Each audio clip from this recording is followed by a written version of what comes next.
Halo semuanya, kembali lagi di TMM dan kita sekarang kembali lagi untuk membicarakan beberapa hal menarik di balik autor series populer anime, manga, dan novel. Dan selalu menarik dibahas gitu, karena autor itu biasanya ada sebuah trivia fakta unik dari para autor yang jarang diketahui publik. Dan tak perlu berlama-lama juga, langsung aja kita mulai ke pembahasannya kali ini. Semuanya udah pasti kenal sama Oregairu. Ya, salah satu anime yang dulu itu sering dibuat para wibu sebagai meme gue banget. Karena series ini tuh menceritakan seorang siswa yang cukup idealis dalam berhubungan dengan orang-orang di sekitarnya. Autornya sendiri yaitu Wataru Watari diakui memiliki kemahiran dalam menuliskan sebuah kalimat puitis dalam novelnya.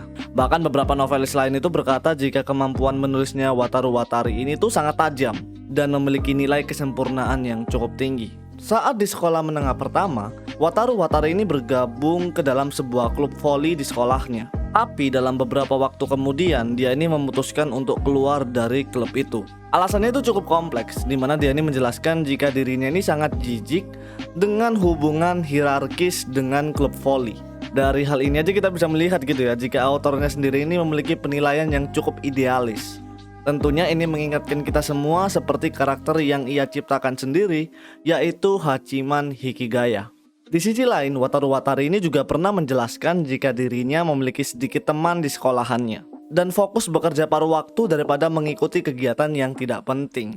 Mungkin penulisan novel dari Oregairu ini adalah cara Wataru Watari dalam mengkritik gaya hubungan siswa sekolahan berdasarkan apa yang pernah ia alami, dan juga mungkin sebagai ungkapan penyesalan jika dirinya melewati banyak hal yang indah di masa sekolahannya dulu. Terkadang dari sebuah interview kita bisa melihat sebuah tujuan penulisan dari cerita yang dibuat. Dari hal ini kalau dibilang ada bercandaannya sih mungkin ya autornya ini gue banget juga gitu. Yu Kamiya mungkin menjadi nama asing untuk beberapa orang, tapi dia ini memiliki sebuah novel yang cukup terkenal, yaitu No Game No Life. Yu Kamiya ini hanyalah sebuah nama pena buatannya. Sebenarnya dia ini memiliki nama asli bernama Tiago Furukawa Lucas. Kenapa bisa begini? Ini menarik banget gitu ya. Yu Kamiya ini lahir di Brasil dengan darah keturunan Jepang. Makanya hal itu membuat namanya itu tercampur dengan nama Latin. Uniknya, dia juga punya keturunan darah setengah Portugal dan Italia. Semua itu karena keluarganya itu yang imigran. Dan juga dia ini menghabiskan masa kecilnya di Amerika dan pada umur 7 tahun pindah ke Jepang. Makanya kenapa No Game No Life ini banyak parodinya JoJo gitu ya. Karena Yu Kamiya itu sangat menyukai JoJo dan itu sangat identik dengan keluarga Joestar. Yang mana kita tahu jika keluarga Joestar ini memiliki darah campuran dari berbagai negara. Walaupun begitu, semasa ia sekolah di Jepang itu dia tuh selalu dibully karena dianggap orang asing. Sehingga hal itu membuatnya tidak sekolah saat SMP dan menghabiskan waktunya untuk bermain game. Dan ini menjadi alasan gitu ya, kenapa No Game No Life menceritakan game adalah segalanya. Jadi dari sini semuanya tuh jadi terhubung gitu. Dari si penulisnya dan apa yang dia tulis, itu semuanya terhubung. Haruichi Furudate, seorang mangaka terkenal dari series Haikyuu. Dia ini menjadi penulis cerita voli berdasarkan pengalamannya bermain voli sebagai middle blocker saat masih SMA. Makanya Haruichi Furudate ini bisa menuliskan banyak hal tentang Hinata Shoujo karena mereka ini memiliki posisi yang sama. Haruichi Furudate ini mengakui jika dirinya adalah fans besar dari One Piece. Dan juga ia ini adalah fans dari pemain voli profesional Jepang seperti Shigeru Aoyama dan Yuta Yoneyama. Sebenarnya dia ini tidak memiliki niatan untuk menjadi mangaka, tapi karena dia tidak memiliki nilai yang bagus di sekolahannya, dia memutuskan untuk menjadi mangaka dengan tujuan untuk menceritakan voli. Karena banyak hal penyesalan yang terjadi saat dia tergabung dengan klub voli saat dulu. Tapi hal itu yang akhirnya mendorongnya untuk membentuk manga Haikyuu. Walaupun begitu, ia juga menjelaskan jika apa yang dia tulis terlalu berlebih-lebihan daripada voli pada umumnya. Tapi semua itu dia lakukan sebagai kecocokan dengan pembaca shonen. Mungkin gitu ya, kesedihan kekalahannya saat di klub volinya dulu itu ngebuat Haruichi Furudate ini bertekad untuk menceritakan kemenangannya yang belum tersampaikan. Harusnya udah kenal semua sih sama Tite Kubo gitu kan, karena seriesnya yang sangat populer.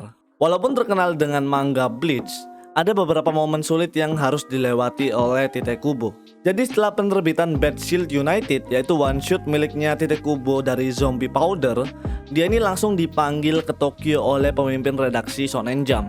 Dan di sana Tite Kubo ini dimarahin sampai habis-habisan. Semua itu karena isi ceritanya yang ditulis oleh Tite Kubo. Entah itu jelek atau buruk gitu ya, aku kurang paham juga. Tapi gara-gara hal itu Tite Kubo itu sempat berhenti 1 tahun dalam menuliskan manga. Dan posisinya saat itu Tite Kubo itu berada di Hiroshima dan terpaksa pindah ke Tokyo demi karirnya di dunia seniman manga. Akhirnya dia ini mau nggak mau pakai uang tabungannya yang dari SMP, hasil jualan koran dari orang tuanya sebanyak 1,5 juta yen. Di balik series terkenal hingga masuk Big 3 Shonen Jump, ada keringat panas yang dilalui oleh Tite Kubo dalam menjemput karirnya yang sekarang. Dan fakta menarik lainnya, hal yang ngebuat Tite Kubo ini ingin menjadi seniman manga itu adalah karena series Gege no Kitaro dan juga Sensaya, dan juga beberapa influence dari Akira Toriyama dari seriesnya Dragon Ball.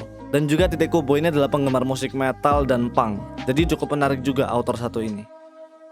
Belakangan ini pasti ramai dengan salah satu series harem ecchi yang gak biasa, yaitu Shumatsu no Harem. Ramai dibicarakan karena menjadi harem satu dunia, atau mungkin ecchinya. Ya, intinya begitulah. Shumatsu no Harem ini digambarkan oleh seorang seniman bernama Kotaro Sono. Walaupun namanya kelihatan kayak cowok gitu ya, sebenarnya dia itu adalah wanita yang sudah menikah. Hal menarik yang pernah disampaikan oleh Kotaro Sono adalah jika dirinya sangat suka menggambar para wanita cantik dan seksi. Tapi biasanya dia ini cukup bingung untuk menggambar bagian tubuhnya. Sehingga beberapa kali dia ini mempotret dirinya sendiri lewat kaca dan menjadikan badannya sendiri sebagai sketch untuk karya manga yang akan dia gambar. Wah, jadi ukurannya sama gitu ya. Wah, mantap sih. Sebenarnya Shumatsu no Harem itu dibuat menjadi 2 opsi, yaitu memusnahkan seluruh wanita atau seluruh pria. Tapi karena Kotaro ini suka menggambar wanita, akhirnya dalam ceritanya yang dimusnahkan itu pria. Dan juga ada salah satu referensi unik yang dibawa sama si Kotaro, yaitu adalah perawakan mukanya si Mirasou, yang diambil dari gaya Sofia Boutella dalam memerankan Gazella di Kingsman. Makanya bisa dibilang agak mirip gitu ya. Tapi garis besarnya, Shumatsu no Harem ini dapat tercipta karena keinginannya Kotaro Sono dalam menggambar para wanita sebanyak-banyaknya di mangganya.